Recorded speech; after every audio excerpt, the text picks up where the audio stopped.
Yes bank. इस bank के बारे में बात ये कि आज हम इसलिए करेंगे क्योंकि ये काफ़ी चर्चा में है। चर्चा में इसलिए है क्योंकि जो इसमें सबसे बड़ा शेयर होल्डर है वो है SBI यानी state bank of India. State bank of India के चेयरमैन दिनेश खारा ने ये कहा है कि जल्द ही जल्द SBI अपनी हिस्सेदारी जो करीब 24% के आसपास है बेचकर निकल सकता है। दरअसल SBI ने बयान क्यों दिया?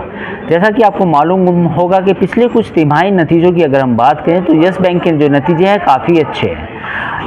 पिछले जितने भी तिमाही के नतीजे आए उसमें कहीं ना कहीं मार्जिन सुधरे हैं और यही वजह है कि अब SBI चेयरमैन को लगता है कि रेटिंग में अपग्रेड होने के बाद, फंडिंग कॉस्ट में कमी आने के बाद इस बैंक में जो SBI की हिस्सेदारी है वो बेचने का वक्त आ गया है। साथ ही हम आपको ये भी बताना चाहेंगे कि SBI का जो निवेश था, जो जब ये टेक ओवर किया गया था उसका भी लॉक इन पीरियड था जो अब ख़त्म होने को है। तो ऐसे में अब SBI को ये लगता है कि बैंक की वित्तीय स्थिति बेहतर है और ऐसे में अगर SBI अपनी हिस्सेदारी बेच के निकलता है तो इससे SBI को भी फ़ायदा होगा, साथ ही यस बैंक को भी होगा क्योंकि यस बैंक को कुछ नए निवेशक मिलेंगे जिनकी हिस्सेदारी बड़ी होगी और वो इस बैंक को आगे लेके जा सकते हैं।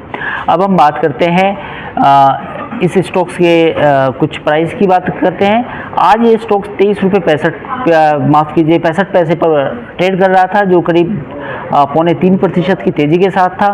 लेकिन अगर टेक्निकल चार्ट की बात करें तो टेक्निकल चार्ट में अभी इसमें और गुंजाइश नज़र आ रही है। हालांकि हम ये कहते हैं आपसे हमेशा की तरह कि आप कोई भी निवेश बिना किसी सलाहकार के ना करें, हम केवल आपको कुछ बेसिक जानकारियाँ देते हैं। तो इस स्टॉक्स में ऐसा टेक्निकल एनालिस्ट मानते हैं कि आने वाले समय में तेज़ी आ सकती है, लेकिन इसके लिए आपको 25 रुपये पर एक बड़ा रेजिस्टेंस देखने को मिल रहा है। तो आप जब भी कोई निवेश करें तो इसके टेक्निकल चार्ट्स का अध्ययन करें।